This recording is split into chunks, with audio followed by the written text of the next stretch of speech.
டோலர்களே, இந்த வீடியோ யாரோட மனதையும் புண்படுத்துறது நோக்கமில்ல பாத்துக்குங்க. அதையும் மீறி எந்த டோலரோடைய மனதாவது புண்பட்டா அதுக்கு கம்பெனி பொறுப்பு இல்ல.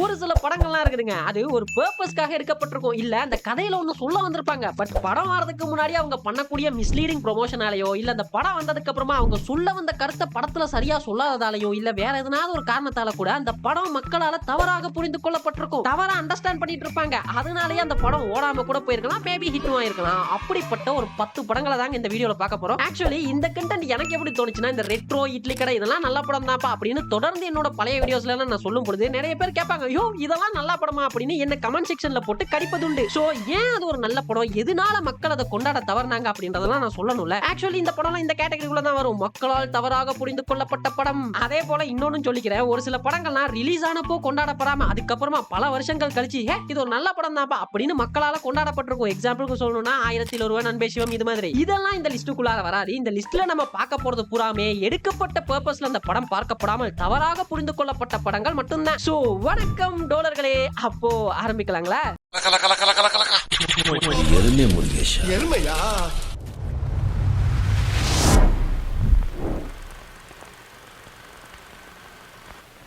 அதிகமா என்ன கமெண்ட் செக்ஷன்ல போட்டு கச்சது இந்த இட்லி கடை படத்துக்காக தான். சோ இட்லி கடையில இருந்தே ஆரம்பிக்கலாம். இந்த கதையோட ஃப்ளோன்னு பாத்துக்கிட்டீங்கன்னா, ஒரு ஊர், அங்க இருக்கக்கூடிய ஒரு அப்பா அம்மா, அவங்களுக்கு ஒரு பையன், அவங்க சின்னதா ஒரு இட்லி கடை வச்சு நடத்தின்னு வராங்க. அந்த பையன் கொஞ்சம் பெரியவனாகும் பொழுது அந்த இட்லி கடையை கொஞ்சம் பெருசு பண்ணலாம் அப்படின்ற மாதிரி சொல்றான். பட் அவனோட அப்பா அவங்களோட அந்த கை பக்குவம் கெட்டுரும் அப்படின்றதுக்காக வேணான்னு சொல்லிடுறாப்ல. தென் அந்த பையனும் கிராமத்துல இருந்தா சரிப்பட்டு வராதுப்பா அப்படின்னு அவனோட கெரியருக்காக வெளிநாட்டுக்கு போறான். பல வருஷங்கள் கழிச்சு அவனோட கெரியர்ல வெல் செட்டில்டா இருக்கும் பொழுது ஒரு நாள் அவனோட அப்பா இறந்துடுறாரு. சோ அதுக்காக மறுபடி இந்தியால இருக்கக்கூடிய அவனோட கிராமத்துக்கு வரான். வந்து பார்க்கும் பொழுதுதான் தெரியுது அவனோட அப்பா அம்மாவும் இவ்வளவு நாள் தனிமையில எவ்வளவு கஷ்டப்பட்டிருக்காங்க, யாருமே அவங்கள பாத்துக்கல அப்படின்றதெல்லாம் உணர்றான். கொஞ்ச நாள்லயே தன்னோட ஹஸ்பண்ட் இறந்து போன அந்த கவலையில அவனோட அம்மாவுமே இறந்து போயிடுறாங்க. சோ அந்த பையன் தன்னோட கெரியருக்காக ஒரு நல்ல வாழ்க்கை வாழலாம் அப்படின்னு ஃபாரின் போய் நல்லா சம்பாரிச்சு வெல் செட்டில்ட் ஆயிட்டோம். பட் நாம எதுக்கு இதெல்லாம் பண்ணமோ அந்த அப்பா அம்மாவே நம்ம கூட இப்ப இல்ல, எதையோ தொலைச்சிட்டோமே, அவங்களை நான் சரியா பாத்துக்கலையா அப்படின்னு உணரக்கூடிய அந்த பையன் அவங்களுக்கு என்ன பே ஆஃப் பண்ணலாம் அப்படின்னு யோசிச்சு அவங்களோட சோலா இருக்கக்கூடிய அந்த இட்லி கடை எடுத்து நடத்தினா அதுக்கப்புறமா வரக்கூடிய பிரச்சனைகள். இதுதான் இந்த படத்தோட மெயின் கதை. அதாவது இந்த மொத்த படமும் எதை பத்தி சொல்ல வந்திருக்கும்னா, இன்னைக்கு இருக்கக்கூடிய யங்ஸ்டர்ஸ் தன்னோட கரியரை ஃபோக்கஸ் பண்ணணும்ன்றதுக்காக அப்பா அம்மாவெல்லாம் கவனிக்காம விட்டுட்டு ஃபாரின் போயிடுறாங்க. ஆனா அந்த பேரண்ட்ஸை சரியா பாத்துக்கிறது கிடையாது அப்படின்ற ஒரு நல்ல கருத்தை சொல்ற படம் தாங்க இந்த இட்லி கடை. இத தனுஷ் கேரக்டர் மட்டும் சொல்லிருக்க மாட்டாப்ல. இதே படத்துல இன்னொரு லேயர் அந்த இளவரசு கேரக்டர் வரும். அவருக்கு ஒரு ஃபேமிலி, அவரோட பிள்ளைங்கன்னு இதே கருத்தை சொல்ற மாதிரி தாங்க இருக்கும் இந்த படத்துல. சொந்த பந்தத்தை எல்லாம் விட்டுட்டு கடல் கடந்து போய் என்ன மொழி, என்ன பூமி, என்ன சோறுன்னு தெரியாம வாழ்ற வாழ்க்கை இனிமே எனக்கு தேவையில்லை. என்னப்பா கருத்தூசி போடுற? ஆனா இந்த படம் ரிலீஸ் ஆனதுக்கு அப்புறமா இந்தியா விஐபி டெம்ப்ளேட்டை வச்சு படம் எடுத்திருக்கீங்க, குழு தொழில் என்கரேஜ் பண்ற மாதிரி இருக்குது அப்படின்னு ஆன்லைன்ல போட்டு அடிக்க தொடங்கிட்டாங்க. அடிக்கிறது யாரு? So called online 2K kids. அந்த மனுஷன் உங்களுக்கு தான் படம் எடுத்து வச்சிருக்காரு, ஒரே நிமிஷத்துல அதையே கிரிஞ்சாக்கி போட்டு அடிக்கிறீங்களே, யாரா நீங்களா அப்படின்னு தாங்க கேட்க தோணுச்சு. ஆக்சுவலி இந்த படத்துல எங்கேயுமே அவங்க அப்பா கேரக்டர் வந்து நீ இந்த தொழில தான்ப்பா பண்ணணும் அப்படின்னு சொல்லிருக்க மாட்டாப்ல. இல்ல அவர் சொன்னதால தான் இட்லி கடை எத்து நடத்துற மாதிரியும் காட்டியிருக்க மாட்டாங்க. அவங்க அப்பா வந்து சொல்லுவார் இட்லி கடை எத்து நடத்துன்னு. ஆனா தனுஷ் கேரக்டர் இதெல்லாம் வேணாம் அப்படின்னு சொல்லிட்டு அவரோட கரியரை பாக்குறதுக்காக போயிடுவாப்ல. சரிதான், அவங்க அப்பா பேச்ச கேட்காம போனதால தான் பின்னாடி கஷ்டப்படுறாரு, பேசாம இட்லி கடையே எடுத்து நடத்திருக்கலாம் அப்படின்ற பாயிண்ட்க்கு நீங்க வந்தாலும் இந்த தனுஷ் கேரக்டர் எங்கேயுமே அவரோட கரியர்ல தோத்து போய் திரும்ப ஊருக்கு வர மாட்டாப்ல. He is well settled. இப்ப என்னதான் சொல்ல வந்தாரு நம்ம டீனான்னு கேட்டீங்கன்னா, அடே 2K பசங்களா நீங்கலாம் கரியர்னு போய் கரியரை மட்டும் பார்த்துட்டு அப்பா அம்மாவை பாத்துக்காம போயிடுறீங்கடா, அப்பா அம்மாவையும் பாத்துக்கோங்கடா அப்படின்ற நல்ல எண்ணத்தோட தான் அண்ணா சொல்ல வந்தாப்ல. ஆனா அண்ணா கொண்டு வந்த மேட்டரை அண்ணாக்கே ஆயுதமாக்கி அச்சிங்க பாத்தீங்களா, அங்க நிக்கிறீங்கடா நீங்க. சரியப்ப டீனா சரியா தான் எடுத்தாரு, மக்களால தான் தவறாக புரிந்து கொள்ளப்பட்டதான்னு கேட்டீங்கன்னா அதுவும் இல்ல. என்னடா நான் அப்படி சொன்னா இப்படி சொல்றேன், இப்படி சொன்னா அப்படி சொல்றேன். இப்போ நான் சொன்னால இந்த கதை பேரண்ட்ஸை கேர் பண்ணுங்கடா அப்படின்னு சொல்ற படம். இது படத்துல தெளிவா சொல்லப்பட்டதான்னு கேட்டீங்கன்னா இல்ல. வெறுமனே ஒரு பையன் வெளிநாட்டுக்கு போறான், திரும்ப வந்து பார்த்தா அந்த வாழ்க்கையில அவனுக்கு அனுபவிக்கிறதுக்குன்னு எதுவுமே கிடையாது, பேரண்ட்ஸையும் சரியா கேர் பண்ணாம விட்டுறான் அப்படின்ற இந்த ஒன்லைனை மட்டும் எடுத்துக்கிட்டு படம் பண்ணணும்னு வைங்களேன், அது ஒரு மெசேஜ் சொல்ற படமா மாறிடும். சோ அதை கமர்ஷியல் பண்றதுக்காக ஒரு எலிமெண்ட், ஒரு லேயர் ஆட் பண்றேன் பாருங்க. அண்ணா பண்ண சம்பவம் தான் வெளிநாட்டுல சாருக்கு ஒரு லவ், அவங்க அண்ணன் அருண் விஜய் ஒரு பாக்ஸர்னு ஒரு கட்டத்துக்கு அப்புறமா இவர் சொல்ல வந்த கருத்தே படத்துல மாறி போய் அந்த இட்லி கடைக்காக அடிக்கிறது தான் கதன்ற மாதிரி போய் நின்ன இவர் சொல்ல வந்த கருத்து காணாம போயிருச்சு. எனக்கு எதுக்கும் விளக்கம் தேவலனா, இந்த போஸ்டர் இருக்குதுல, இந்த ஸ்டில் இது எதுக்குன்னு மட்டும் சொல்லிட்டு போனா ப்ளீஸ். இந்த படத்துல தனுஷ், ராஜ்கிரண் சாரோட கேரக்டர், அப்புறம் ஊர்ல ஒரு லவ், நித்யா மேனன், இதை மட்டுமே வச்சு எடுத்திருந்தாங்கன்னு வைங்களேன், இது ஒரு ஹோல்சமான படமா இருந்திருக்கும். ஆனா அண்ணன் கமர்ஷியல் பண்றேன்னு தாம் படத்துல தானே மண்ணவாரி கொட்டிக்கிட்டாரு. That is the point I think. So people hate பண்றதுக்கு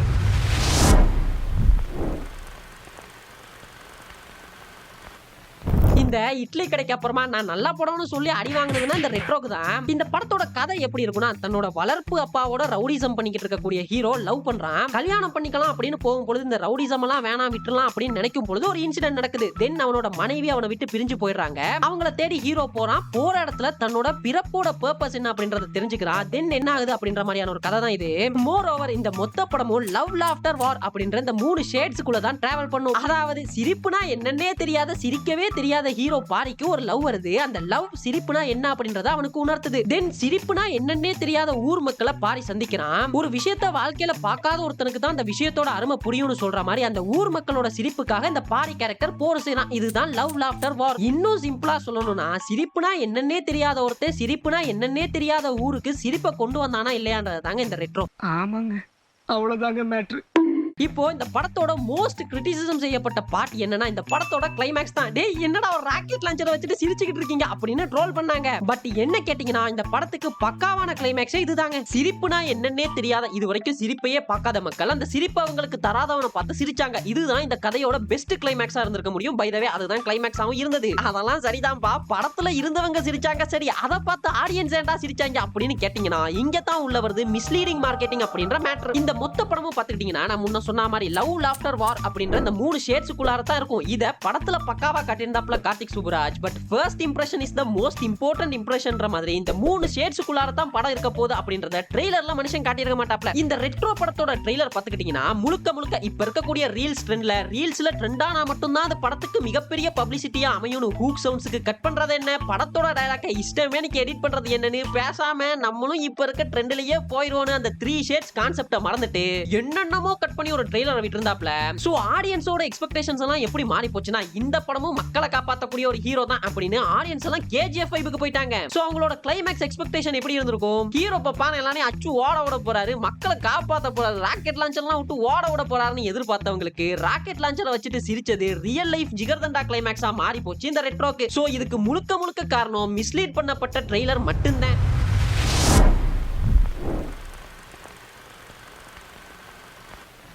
இந்த மிஸ்லீடிங் ட்ரெய்லர்லாம் பத்தி சொல்லும் பொழுது தாங்க இந்த படம் ஞாபகத்துக்கு வந்தது. ஸ்டார், லிஃப்ட், டாடான்னு 2 ஹிட்டுக்கு அப்புறமா வந்த கவினோட படம் தாங்க இந்த ஸ்டார். உண்மையாவே சொல்லணும்னா இந்த படத்துக்கு மிகப்பெரிய ஒரு எதிர்பார்ப்பு இருந்தது. பிகாஸ் கவினோட ப்ரீவியஸ் 2 படத்தோட ஸ்கிரிப்ட் செலக்ஷன் அப்படி இருந்தது. சோ அந்த சமயத்துல தான் இந்த ஸ்டார் படத்தோட ட்ரெய்லர் வருது. உண்மையாவே சொல்றேங்க, இந்த படத்தோட ட்ரெய்லர் இப்போ படம்லாம் வந்துருச்சுல, நமக்கு படத்தோட கதை கூட என்னன்னு தெரியும்ல. இப்போ போய் அந்த ட்ரெய்லரை பாத்தீங்கன்னாலும் ஒருத்தன் எப்படி கஷ்டப்பட்டு தன்னோட கோலை அச்சீவ் பண்றான் அப்படின்னு சொல்லக்கூடிய மோட்டிவேஷனல் ஸ்டோரி தான் இந்த படம்னு சொல்லுவீங்க. ஏன்னா அப்படி இருந்தது ட்ரெய்லரோட கட்ஸ் எல்லாம். அந்த ட்ரெய்லர் வந்தப்போ நிறைய பேர் அதை கட் பண்ணி போட்டு ரீல்ஸ்ல ட்ரெண்ட் பண்ணி விட்டு MS தோனி அளவுக்கு ஒரு படம் வர போகுதுடா அப்படின்ற அளவுக்கு பில்டப் பண்ணி போட்டாங்க. பட் படம் எப்படி இருந்ததுன்னா, இது படம் சார் இல்ல, இதுதான் உன் படம்.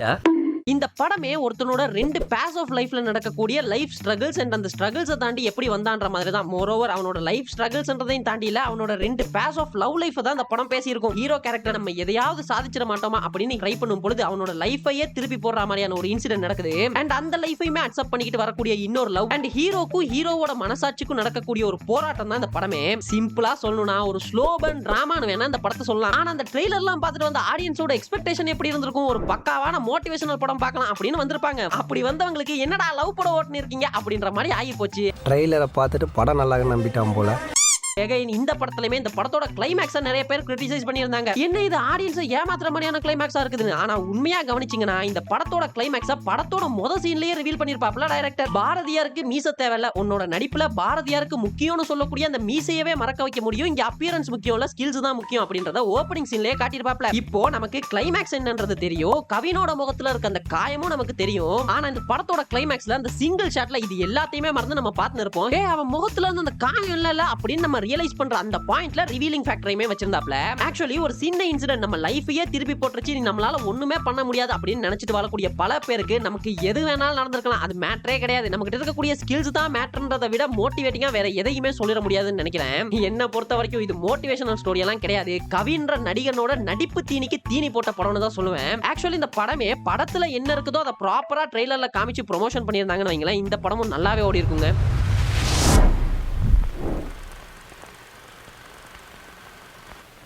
புலி யோ இந்த படம்லாம் நல்ல படம், மக்களால் தவறாக புரிந்து கொள்ளப்பட்ட படம் அப்படின்னு கிளம்பி வந்தீன்னு வைங்க அப்படின்னு நீங்க சொல்றது எனக்கு புரியுது. அப்படி நான் சொல்லிட்டு வந்தாலும் நீங்க என்னென்னலாம் சொல்லுவீங்க அப்படின்றதும் புரியுது. நீ தப்பானவன், இல்ல நான் நீ தப்பானவன் தான்.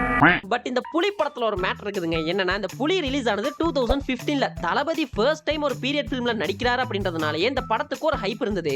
இது போக அப்போலாம் பாத்தீங்கன்னா இந்த ஆன்லைன்ல பிளாக்ஸ் வந்து ரொம்ப ட்ரெண்டா போய் இருந்தது. சோ அந்த பிளாக்ஸ்ல இந்த புலி படத்தோட கதை டைம் டிராவல் அப்படின்னு இஷ்டமேனிக்கு ரூமர்ஸும் எழுதிட்டு இருந்தாங்க.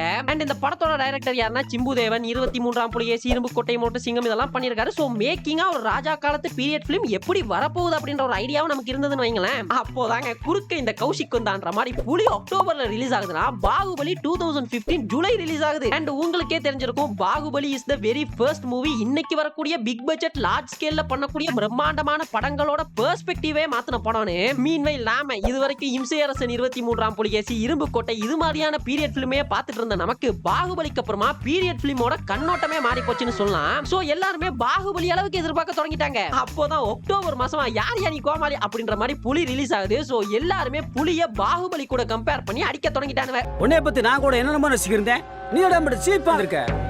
இது வத்தாதுன்னு தளபதிக்கு நம்ம வீட்ல இருக்கக்கூடிய சின்னஞ்சிறுசுங்களோட ஃபேன்ஸ் அதிகம் அப்படின்றது ஆல்மோஸ்ட் எல்லாருக்கும் தெரிஞ்சதுதான். ஆனா தளபதி இது வரைக்குமே அந்த சின்னஞ்சிறுசுங்களை மட்டுமே டார்கெட் பண்ணி ஒரு படம் பண்ணது கிடையாது. சோ அந்த புலி படமே பார்த்துட்டீங்கன்னா இந்த சின்னஞ்சிறுசுங்களை டார்கெட் பண்ணி அவங்களுக்காக பண்ணப்பட்ட ஒரு படம் தான். இதை நான் சொல்லுங்க, இந்த படத்தோட கேமராமேன் நட்டி சாரே சொல்லியிருந்தாரு.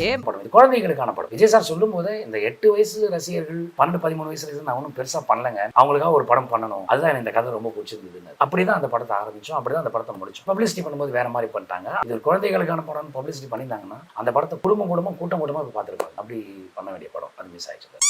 ஆனா என்ன ஆகி போச்சுன்னா இந்த பாகுபலி ஹிட்டுக்கு அப்புறமா இதுக்கு பிறகு போய் ஒரு பீரியட் ஃபிலிம் சின்னஞ்சிறுசுங்களுக்கான படம் அப்படின்னு ப்ரோமோட் பண்ணோம்னா எங்க படம் ஊத்திக்குமோ அப்படின்னு ப்ரொடக்ஷன் கம்பெனி இது ஒரு மாசான படம் அப்படின்ற மாதிரி ப்ரோமோட் பண்ண ஆரம்பிச்சிட்டாங்க. சோ மக்களோட பெர்ஸ்பெக்டிவுமே மாறி போச்சு. நீங்க நல்லா கவனிச்சீங்கன்னா தெரியும், இந்த மொத்த புலி படமும் ஒரு கார்ட்டூன் பாக்குற மாதிரி தாங்க இருக்கும். பக்கா சின்ன பசங்களுக்கான படம் மாதிரி பேசுறாம, பேசுற குருவி, மண்டை மேல ஒரு கொண்ட, வேதாளம், சித்திரக்குள்ளர்கள், கோட்டைய கக்கற, ஒத்தக்க நரக்கன், ஹீரோ இன்ட்ரோடக்ஷன்லயே கால்ல விழுந்து கெஞ்சுற ஹீரோ அப்படின்னு ஒரு கார்ட்டூன் மெட்டீரியல்ல இந்த சின்ன வயசுல எல்லாம் சிறுவர் கதை புஸ்தகம்னு ஒன்று வரும்ல, அதுல வாசிக்கக்கூடிய கதைகள் மாதிரி ஃபுல் அண்ட் ஃபுல் ஒரு ஃபேண்டசியாவே இருக்கும். அது மட்டும் இல்லைங்க, ஆக்சுவலி தளபதி சின்ன பசங்களுக்கான இந்த படத்துலயுமே அரசியல் பேசியிருப்பாப்ல. எனக்கு அரச பதவி வந்தாலும் நான் உங்கள ஒருத்தன் தான். மக்கள் நலனுக்காக கொடுக்கப்படுற முதல் குரல் என்னுடையதா தான் இருக்கும். அவர் என்ன பிளான் பண்ணிருப்பாருன்னா, இன்னைக்கு இந்த படத்தை பார்க்கக்கூடிய பசங்க தான் இன்னும் 10 வருஷம் கழிச்சு ஓட்டுரிமையோட இருக்க போறாங்க. இப்போ நாம இந்த மாதிரியான படத்துல அரசியலை பேசி வச்சோன்னு வைங்களேன், இப்ப இருக்கக்கூடிய பசங்க எல்லாம் இன்னும் 10 வருஷம் கழிச்சு அவங்க பெரியவங்க ஆனதும் ரீகலெக்ட் பண்ணி பார்க்கக்கூடிய ஒரு ஹோல்சமான மெமரியா அந்த படத்தை மாத்திட்டோன்னு வைங்களேன், நாளைக்கு நமக்கு தான் அது பிளஸ் அமையும் அப்படின்ற ஒரு நல்ல நோக்கத்தோட அரசியல் பேசிருப்பாப்ல. ஆனா ப்ரொடக்ஷன்ல என்ன பண்ணாங்க, கடைசி நேரத்துல இது ஒரு மாஸ் படம் அப்படின்ற மாதிரியான ப்ரொமோஷனை பண்ண பாகுபலி கிளைமேக்ஸ் எல்லாம் பார்த்துட்டு புலி படத்தோட கிளைமேக்ஸை பார்த்தவங்களுக்கு யோ மருதீரன் என்னையா கிளைமேக்ஸ்ல காக்கா குருவியெல்லாம் கூட்டு போய் சண்டை போடுறாரு அப்படின்னு ட்ரோல் மெட்டீரியலா மாறி போச்சு. இது சின்ன பசங்களுக்கான படம் தான் அப்படின்னு ப்ரோமோட் பண்ணியிருந்தாங்கன்னு வைங்களேன், இந்த படமும் ஓடி இருக்க வாய்ப்பு இருக்குங்க.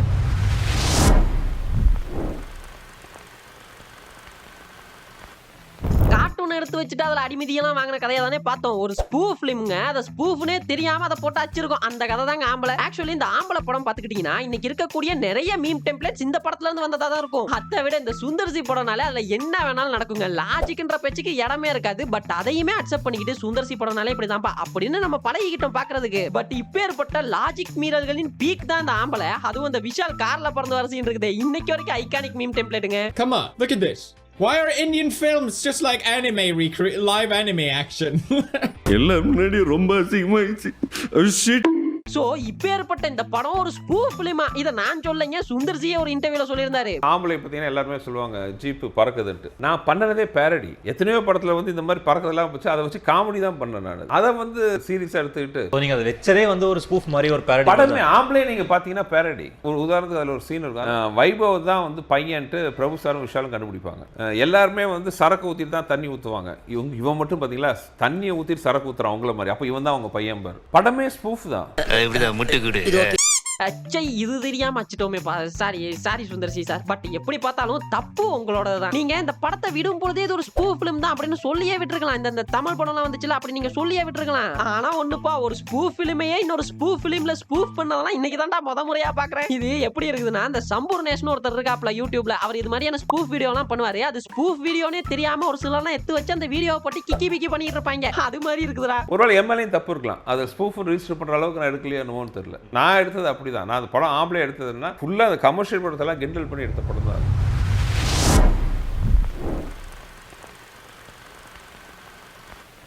இத பத்தி சொல்றதுக்கு ஒண்ணுமே இல்ல, உங்களுக்கே தெரிஞ்சிருக்கும். கத்துக்கிட்ட மொத்த வித்தையும் இறக்கி ஒரு படம் பண்றேன் அப்படின்னு இந்த படத்தோட டைரக்டர் லிங்குசாமி ஒரு ஹைப்பை கிளப்பி விட்டாப்ல. கத்துக்கிட்ட மொத்த வித்தையும் முழுசா இறக்கணும்னு நினைச்சிருக்கேன்.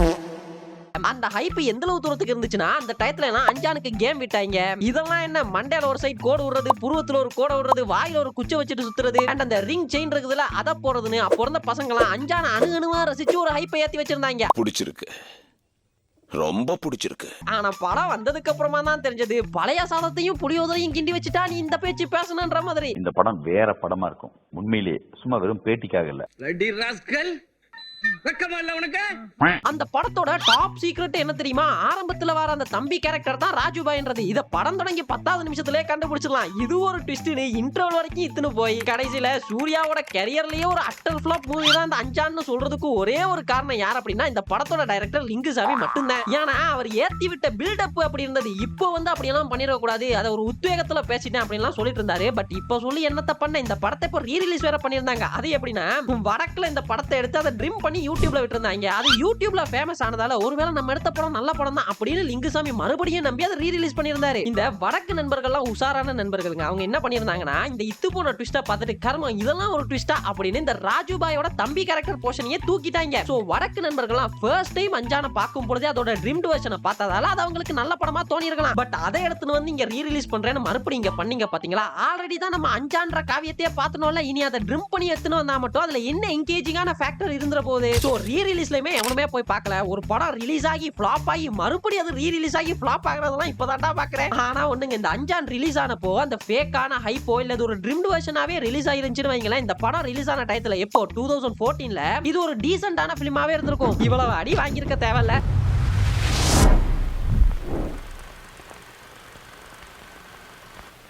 இந்த அஞ்சானை பத்தி பேசிட்டு கங்குவாவை பத்தி பேசலாம் நீங்க கோச்சிப்பீங்கன்றது எனக்கு தெரியும். அகைன் இந்த அஞ்சான் எப்படியோ அது போல தாங்க இந்த கங்குவாவையும் பேசியே படத்தை அழிச்சு போட்டீங்களா. அஞ்சானுக்கு எப்படியோ ஒரு கத்துக்கிட்ட மொத்த வித்தையும் இறக்கணும், அது போல இந்த கங்குவாக்கு பாத்துக்கிட்டீங்கன்னா ஆடியோ லான்ச் டிக்கெட்டை மட்டும் வச்சுங்க. இதே டிக்கெட்டோட சக்சஸ் மீட்ல சந்திப்போம்னு சொல்றது என்ன? இது மாதிரியான ஒரு படத்தை தமிழ் சினிமா இதுவரை பார்த்ததே இல்லைன்னு சொல்றது என்ன? இது போக இந்த ட்ரெய்லர் லான்ச்ல உட்காந்துக்கிட்டு படத்தை எடுத்த சிறுத்தை சிவாவும் சூர்யாவுமே ஒருத்தர் மாத்தி தட்டி கொடுத்து மெச்சிக்கிறது என்னன்னு பில்டப்புக்கு மட்டும் ஒரு பஞ்சமும் இருக்கல. சோ அகைன் இது ஒரு பீரியட் ஃபிலிம் ட்ரெய்லர் டீசர் இவங்க கொடுத்த பில்டப் இதெல்லாம் பார்த்துட்டு பாகுபலி அளவுக்கு நம்ம பயலுக்கு எதிர்பார்த்துட்டாங்க.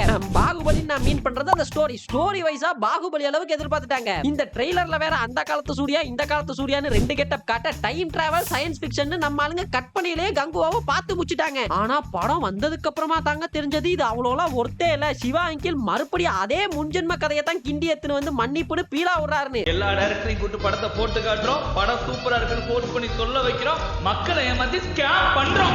அதுக்குன்னு இந்த படம் மொக்க படமான்னு கேட்டீங்கன்னா கிடையாதுங்க. இது ஒரு சுமார் ரக படம் அப்படின்னு சொல்லலாம். அதுவும் மேக்கிங்ல எல்லாம் சிவா மிரட்டி விட்டுருப்பாப்ல. இது ஒரு 3D மூவி வேறையா. நீங்க இந்த படத்தை ஒரு சின்ன தியேட்டர்ல, அதாவது கொஞ்சம் ஆடியன்ஸ் மட்டும் உட்காரக்கூடிய ஸ்கிரீன் பக்கத்துல இருக்க மாதிரியான ஒரு தியேட்டர்ல இந்த படத்தை நீங்க பாத்துருந்தீங்கன்னா இந்த 3D எக்ஸ்பீரியன்ஸ் எல்லாம் வேற லெவல்ல இருந்திருக்குங்க. அண்ட் ஸ்டோரியுமே பாத்துக்கிட்டீங்கன்னா இந்த படத்துக்கு ஓவர் பில்டப் எல்லாம் கொடுத்து ஹைப் எல்லாம் கிரியேட் பண்ணாம இது சூர்யா சார் கேரக்டருக்கும் அந்த சின்ன பையனுக்கும் இருக்கக்கூடிய அந்த ரிலேஷன்ஷிப் அந்த டிராவல் தான் அந்த படம் முன்னாடியே ப்ரோமோட் பண்ணிருந்தீங்கன்னா இந்த படம் இவ்வளவுக்கு அடி வாங்கியிருக்க தேவை கிடையாது. இருந்தாலும் அப்பப்போ சிவா அங்கிள் சொல்லிட்டு தாங்க இருந்தாரு ஒரு சில இன்டர்வியூஸ்லாம் இந்த படம் மன்னிப்பு, அந்த மன்னிப்பை பத்தி தான் பேச போகுதுன்னு. இந்த கௌசிக் வந்தா பட் இந்த ஞானவேல் ராஜா தான் குட்டையை குழப்பி விட்டு சொல்லி தொலைஞ்சிருக்கலாமல்ல.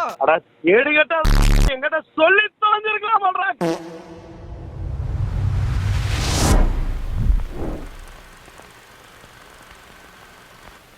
இந்த ஹீரோ படம் பாத்துட்டீங்கன்னா PS மித்ரனோட படங்க. இந்த இரும்பு திரை, சர்தார் இந்த மாதிரியான படங்களோட டைரக்டர். இவரோட படங்கள்லாம் பாத்துட்டீங்கன்னா நம்மள சுத்தி நடக்கக்கூடிய நிறைய விஷயங்கள், நிறைய ஸ்கேம்ஸ் எல்லாம் எடுத்து அதோட ரூட்ல இருந்து எண்ட் வரைக்குமே பேசி முடிச்சிருவாப்ல. இரும்பு திரையில சைபர் கிரைம்ஸ் பத்தி பேசிருப்பாப்ல, சர்தார்ல வாட்டர் மாஃபியா, அதாவது இந்த தண்ணியை வச்சு என்ன மாதிரியான அரசியல்லாம் பண்றாங்க அப்படின்றத பத்தி பேசிருப்பாப்ல. அப்படித்தான் எஜுகேஷன்ல நடக்கக்கூடிய ஸ்கேம்ஸ், இந்த காலேஜஸ் எல்லாம் என்ன மாதிரியான ஸ்கேம்ஸ் எல்லாம் பண்றாங்க அப்படின்றத பத்தி தெளிவா பேசின படம் தாங்க இந்த ஹீரோ. ஆனா இந்த படம் சரியா போகாததுக்கு காரணம் என்னன்னு கேட்டீங்கன்னா தமிழ் சினிமால சூப்பர் ஹீரோ கான்செப்டுக்குள்ளார மாட்டி சிக்கி தவிச்சு சின்ன பின்னமான படங்கள்ல இதுவும் ஒண்ணு. என்னப்பா அந்த பக்கம் போகாத, வேணா சொல்றத கேளு. இப்படி வா, ஏற்கனவே ஒரு ரவுண்ட் போயிட்டு வந்தாண்டி உட்காந்துருக்கோம். அட படுபாவி பயல முதல்லயே சொல்லிருந்தா இப்படியே போயிருப்பலடா நானு. அது எப்படி நம்ம ஊருக்காரன் ஏவன் சொல் பேச்சு கேக்குறீங்க அதான் பட்டு திருந்தருன்னு விட்டுட்டேன். டேய் நம்மள கெடுக்கிறதுக்கு வெளியூர்காரன் வேணாம்டா, உள்ளூர்காரனே போதும். ஆக்சுவலி இந்த படம் ஆரம்பிக்கப்பட்டதுல இருந்தே, இந்த படத்துக்கு ஹீரோன்னு பேர் வச்சதுல இருந்தே முழுக்க முழுக்க இது ஒரு பியூரான சூப்பர் ஹீரோ படம் அப்படின்னு தான் மார்க்கெட்டிங் செய்யப்பட்டது. அதுவும் இன்னும் தெளிவா சொல்லணும்னா பேட்மேனை மிமிக் பண்ற மாதிரியான மாஸ்க், பேட்மேன் சூட், இவருக்குன்னு தனியா ஒரு பைக்னு இது ஒரு ப்ராப்பரான சூப்பர் ஹீரோ விஜிலாண்டே மூவி அப்படின்ற மாதிரி தான் மார்க்கெட்டிங் பண்ணிட்டு இருந்தாங்க. அதுக்கப்புறமா இந்த படத்தோட ட்ரெய்லரும் வந்தது. ட்ரெய்லரோட முதல் சீனே எப்படி ஆரம்பிக்கும்னா, ஸ்கூல் படிக்கும் பொழுது டீச்சர் எல்லார்ட்டையும் கேட்பாங்க பெரியவனானது என்ன பாவீங்க அப்படின்னு. அதுக்கு ஹீரோவோட சின்ன வயசு கேரக்டர் சூப்பர் ஹீரோ ஆவே மேடம் அப்படின்னு சொல்ற மாதிரி தான் இந்த ட்ரெய்லரே தொடங்கும். இந்த ட்ரெய்லர் பூராவே பாத்தீங்கன்னா இது ஒரு சூப்பர் ஹீரோ படம். பேட்மேனுக்கு எப்படி ஒரு அல்ஃபிரட் தாத்தாவோ அது போல தான் இங்க எஸ்கேக்கு அர்ஜுன் கேரக்டர்ன்ற மாதிரி தான் இந்த ட்ரெய்லரே கட் பண்ணிருந்தாங்க. சோ இதெல்லாம் பார்த்த ஆடியன்ஸ்க்கு சரிப்பா ஃபைனலா தமிழ் சினிமால ஒரு ப்ராப்பரான சூப்பர் ஹீரோ படம் வரப்போகுது அப்படின்னு முடிவே பண்ணிட்டாங்க. இனி ஹீரோன்னு பேர் வச்சா அதை தானே எதிர்பார்க்க முடியும். ஆனா படம் வந்ததுக்கு அப்புறமா தாங்க தெரிஞ்சது சூப்பர் ஹீரோன்னு சொல்லிட்டு அந்த சூப்பர் ஹீரோவே கிளைமேக்ஸ்ல மட்டும் தான் வருவாரு. அது வரைக்கும் இப்போ வரப்போறாரு, இப்போ வரப்போறாரு, இன்னும் கொஞ்சத்துல வரப்போறாருன்னு பயம் தான் காட்டினு இருப்பாங்கன்னு. உண்மையாவே இந்த படத்தோட ஹீரோ யாரு தெரியுமா? அர்ஜுன் கேரக்டர் தான். ஆக்சுவலி இது ஒரு எஸ்கே படம் பார்த்தா மாதிரியே இருக்காது. இந்த படம் பார்த்து முடிச்சிட்டு வெளியே வந்தீங்கன்னா இது ஒரு அர்ஜுன் சாரோட ஒரு படம் பார்த்தா மாதிரி தான் இருக்கும். பட் உள்ள பேசிருக்க அந்த கண்டென்ட் இருக்குதுல, ஒருத்தான ஒரு கண்டென்ட். இந்த எஜுகேஷன்ல நடக்கக்கூடிய ஸ்கேம்ஸ் எல்லாம் பத்தி அக்கு வேறு ஆணி வேற பிரிச்சு மேஞ்சிருப்பாப்ல மனுஷன். பட் பேட்மேன் தமிழ் வெர்ஷனை எதிர்பார்த்து போன ஆடியன்ஸுக்கு ஏமாற்றம் தான் மிஞ்சியது. ஆக்சுவலி இது ஒரு யூசுவலான ஹீரோ வில்லன் கிளாஷ் தான். ஒரு யூசுவலான வில்லனை எதிர்க்கணும்னா சூப்பர் ஹீரோ தான் வரணும்ன்றதெல்லாம் இல்ல, புரியுதா? பட் இந்த படத்தை மட்டும் இது ஒரு சூப்பர் ஹீரோ படம் அப்படின்னு உருட்டுகள்லாம் உருட்டாமல் ப்ராப்பரா ஆடியன்ஸ் கிட்ட கொண்டு போய் சேர்த்திருந்தாங்கன்னு வைங்களேன், நல்லா ஓடி இருக்க வேண்டிய சச் அண்டர்ரேட்டட் மூவிங்க.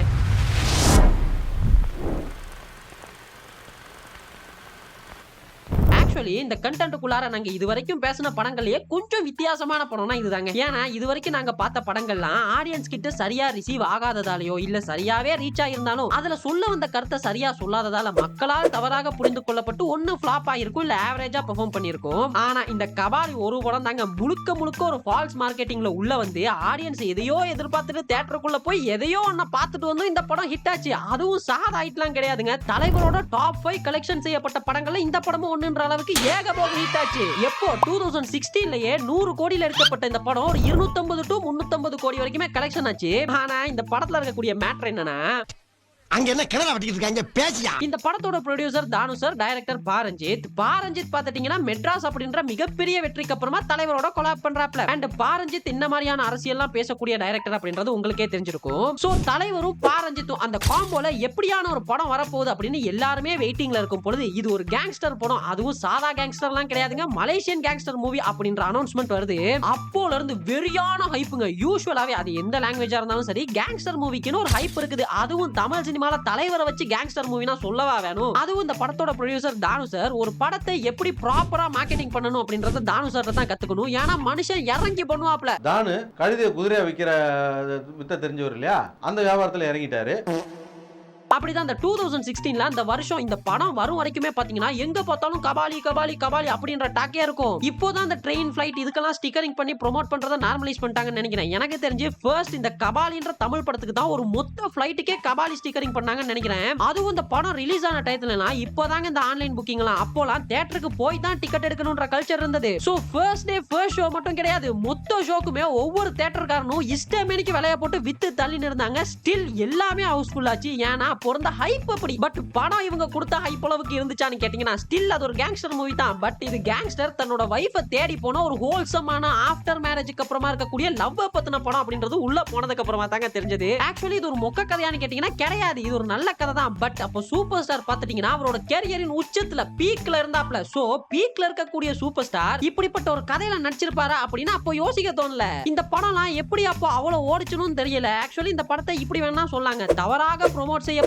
ஒரு படத்தை ஆடியன்ஸ் சரியா புரிஞ்சுக்கிட்டு பார்த்ததால ஓடின படம் அப்படின்னு வேணா சொல்லிக்கலாம். இப்போலாம் கேங்ஸ்டர் படம்னு சொல்லிட்டு இப்படி ஒரு படத்தை பண்ணி விட்டாங்கன்னு வைங்களேன், ஊடு கட்டி அடிச்சு பாடையாக்கிடுவானுங்க, ஊடு கட்டி அடிச்சு பாடையாக்கிடுவானுங்க. கண்ணாடி சார் அது.